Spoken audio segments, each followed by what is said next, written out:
الحمد للہ رب العالمین والصلاة والسلام علی رسول الکریم اما بعد فاعوذ باللہ من الشیطان الرجیم بسم اللہ الرحمن الرحیم۔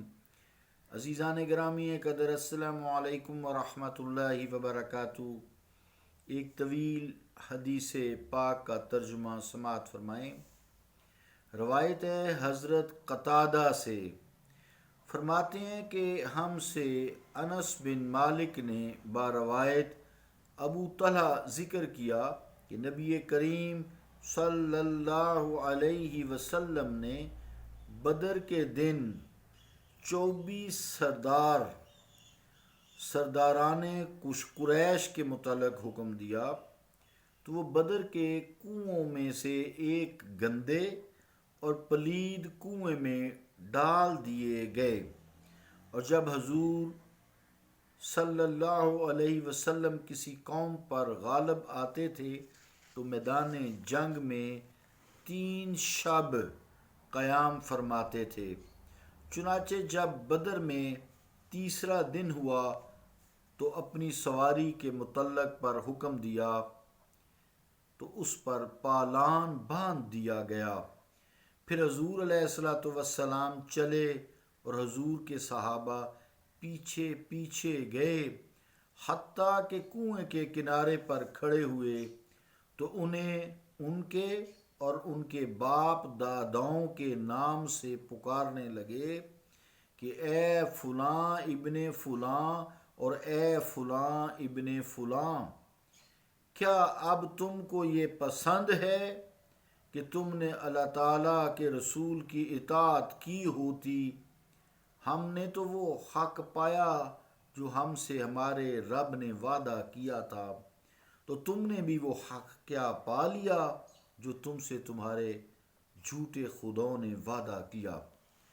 تو حضرت عمر فاروق رضی اللہ تعالیٰ عنہ نے عرض کیا، یا رسول اللہ صلی اللہ علیہ وآلہ وسلم، حضور ان جسموں سے کلام فرماتے ہیں جن میں جان نہیں۔ نبی کریم صلی اللہ علیہ وسلم نے فرمایا، اس کی قسم جس کے قبضہ قدرت میں محمد صلی اللہ علیہ وسلم کی جان ہے، میرے فرمان کو تم لوگ ان سے زیادہ نہیں سنتے، اور ایک روایت میں ہے کہ تم لوگ ان سے زیادہ نہیں سنتے لیکن وہ جواب نہیں دیتے۔ مسلم و بخاری نے یہ زیادہ کیا کہ قتادہ نے فرمایا کہ اللہ تعالیٰ نے انہیں زیادہ کیا حتیٰ کہ انہیں حضور کا قول سنا دیا، سرزنش، ذلت بدلہ، حسرت، ندامت کے لیے۔ اللہ اور اس کے رسول کا قول سچا ہے۔ عزیزان گرامی قدر، غزوہ بدر کا یہاں تذکرہ ہے۔ تو غزوہ بدر میں 70 کفار ہلاک کر دیے گئے اور 70 قیدی بنا لیے گئے۔ ہلاک شدگان میں 24 بڑے بڑے چوٹی کے سردار تھے جن کی نعشیں خصوصیت سے اس کنویں میں پھینکوائی گئی تھیں۔ یہ چوٹی کے سردار تھے۔ حضور کریم علیہ الصلوۃ والسلام کا طریقہ مبارکہ تھا وہ یہ کہ فتح فرمانے کے بعد فوراً واپس نہ ہوتے بلکہ 3 دن اسی میدان میں قیام فرماتے، پھر وہاں سے واپس ہوتے۔ تو چونکہ جنگل میں کوئی عمارت بھی نہ ہوتی تھی، یعنی واپسی کے لیے سواریاں تیار کی گئیں بدر کے 3 دن کے بعد، تو ان پر سامان سفر بھی رکھ دیا گیا۔ جس کنویں میں ان سرداروں کی نعشیں پڑی تھیں اس کنویں پہ حضور کریم علیہ الصلوۃ والسلام نے قیام فرمایا۔ اب وہ کنواں ناپید ہو چکا ہے۔ پھر آپ نے نام لیا، یعنی ابو جہل، امیہ ابن خلف وغیرہ، ہر ایک کا نام الگ الگ لیا اور نام لے لے کر پکارا اور کلام سب سے مجموعتاً کیا۔ اس سے معلوم ہوا کہ مردوں کو پکارنا درست ہے، جائز ہے، اگرچہ مردے کفار ہی کیوں نہ ہوں، چونکہ یہاں حضور کریم علیہ الصلوۃ والسلام نے کفار کو پکارا ہے اور ان سے کلام کرنا درست ہے، چونکہ حضور علیہ الصلوۃ والسلام نے کیا ہے۔ حضرت ابراہیم علیہ الصلوۃ والسلام نے تو ذبح کیے ہوئے جانوروں کو پکارا، جیسا کہ قرآن مجید میں ہے سم ادہن یاتینا کسایا، پھر تم انہیں پکارو، اللہ کہہ رہا ہے سم ادہن، پھر تم انہیں پکارو یاتینا کسایا، وہ تیری طرف دوڑتے ہوئے آئیں گے۔ اللہ بہتر جاننے والا ہے۔ زیارت قبور کے موقع پر مردوں کو پکارا جاتا ہے، سلام کیا جاتا ہے، اور یہ نبی مکرم صلی اللہ تعالیٰ علیہ وآلہ وسلم کا سنت طریقہ ہے کہ جب انسان قبرستان میں جاتا ہے تو کہتا ہے السلام علیکم یا اہل القبور یغفر اللہ لنا ولکم وانتم سلفنا ونحن بالاثر، کہ اے اہل قبور تم سلامت رہو،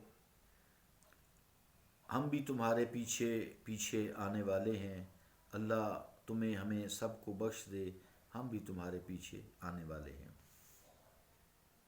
ہمیں اللہ تعالیٰ بخشے۔ تو اس طرح قبرستان میں یہ دعا ہے، یہ ترمذی شریف کی حدیث پاک ہے۔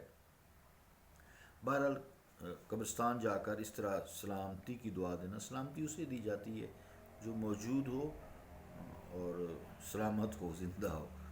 بہرحال حضور کریم علیہ الصلوۃ والسلام کا فرمان علی شان ہے یہ۔ عزیزان گرامی قدر، اب جب سوال آپ نے صلی اللہ علیہ وسلم نے کیا کہ تمہاری اب آرزو ہے کہ کاش ہم نے اسلام قبول کر لیا ہوتا، اللہ کی توحید کو اپنا لیا ہوتا، رسول کریم علیہ الصلوۃ والسلام پر ایمان لے آئے ہوتے اور اللہ تعالیٰ کے رسول کی اور اللہ کی اطاعت کی ہوتی۔ خیال رہے کہ موت جو ہے کہ بعد موت روح اپنے مقام پر پہنچا دی جاتی ہے، مومن کی اچھے مقام پر پہنچا دی جاتی ہے اور کافر کی روح عذاب کے مقام پر پہنچا دی جاتی ہے۔ مگر جہاں بھی ہو روح، اسے قبر اور جسم سے تعلق ضرور رہتا ہے۔ جیسے سوتے وقت انسان کی روح، جب انسان سو جاتا ہے آنکھ لگ جاتی ہے، اس کی روح سیرانی عالم کی سیر کر رہی ہوتی ہے، تو جب کوئی لیکن جسم سے تعلق ہوتا ہے، اور جب کوئی اس کو آواز دیتا ہے یا ہلاتا ہے، جسم کو ہاتھ دیتا ہے، تو روح کو فوری خبر ہو جاتی ہے اور جسم میں وہ لوٹ آتی ہے اور بندہ جاگ جاتا ہے۔ اس لیے قبر پر جا کر سلام کلام کیا جاتا ہے۔ تو اس طرح جو ہے ہم ان کی جواب کو نہیں سن سکتے، لیکن وہ ہماری آواز کو سنتے ہیں۔ اس کے لیے ایک الگ بحث ہے۔ بہرحال حیات اموات اور حیات شہداء اور حیات النبی صلی اللہ علیہ وآلہ وسلم کا زمین آسمان کا فرق ہے۔ اب جو وعدہ پوچھا جا رہا ہے، اس سے وعدے سے مراد ربانی وعدہ ہے جو دنیا میں پورا ہوا، بدر کے مقام پر پورا ہوا۔ بدر میں تھوڑے سے مسلمانوں نے بہت طاقتور اور بہت زیادہ تعداد میں کفار کو شکست دی، ان پر غلبہ پایا۔ فرشتوں کا مدد کے لیے آنا اترنا، یہ سب اللہ تعالیٰ کے وعدے ہیں، اور اس سے وہ وعدے مراد نہیں ہیں جو قیامت والے دن ملیں گے، وہ قیامت کے بعد ہی ملیں گے۔ حضرت عمر فاروق رضی اللہ تعالیٰ عنہ نے فرمایا کہ یہ تو جو آپ فرما رہے ہیں، مردوں سے بات کر رہے ہیں، یہ تو آپ کو جواب نہیں دے سکتے، ایسوں سے کلام کرنا تو عبث ہے، اور عبث کام شان نبوت کے خلاف ہے۔ تو اس میں حضور کریم علیہ الصلوۃ والسلام نے جواب دیا، ہے عمر، تم سے زیادہ یہ مردے میری بات کو سن رہے ہیں، یعنی تم زندے ان مردوں سے زیادہ سننے والے نہیں ہو، اور تمہارے برابر بلکہ تم سے بھی یہ زیادہ سنتے ہیں، کہ تم تو صرف سن رہے ہو نا، یہ سن بھی رہے ہیں اور اپنا عذاب بھی دیکھ رہے ہیں۔ اس لیے میرا کلام یہ سن کر عذاب قبر، جو قبر ہے ان کو عذاب ہو رہا ہے، وہ بھی سن رہے ہیں۔ اس سے یہ بھی معلوم ہوا کہ حضور کریم علیہ الصلوۃ والسلام قبر میں جو عذاب ہو رہا ہے انہیں، وہ بھی دیکھتے ہیں اور ان کی آواز بھی سنتے ہیں۔ اللہ سنانے والا ہے نا، اللہ تعالیٰ سنانے والا ہے، جس کو اللہ تعالیٰ عطا فرما دے۔ وقت ہوا چاہتا ہے، یہ ایک بحث بہت لمبی ہے جس میں لوگ الجھے رہتے ہیں، ہمیں ایسی بحثوں میں الجھنے سے کوئی فائدہ نہیں ہوتا۔ بہرحال یہ ذہن میں رکھیں کہ جو اللہ تعالیٰ کے رسول کے حکم ہے، فرمان ہے، اس میں کسی تعویل کی گنجائش نہیں ہوتی۔ چپ کر کے آنکھ بند کر کے ایمان لے آنا چاہیے، اس کو مان لینا چاہیے۔ صلی اللہ تعالیٰ علی رسول خیر خلقہ محمد وعلی آلہ واصحابہ اجمعین برحمتک یا ارحم الراحمین۔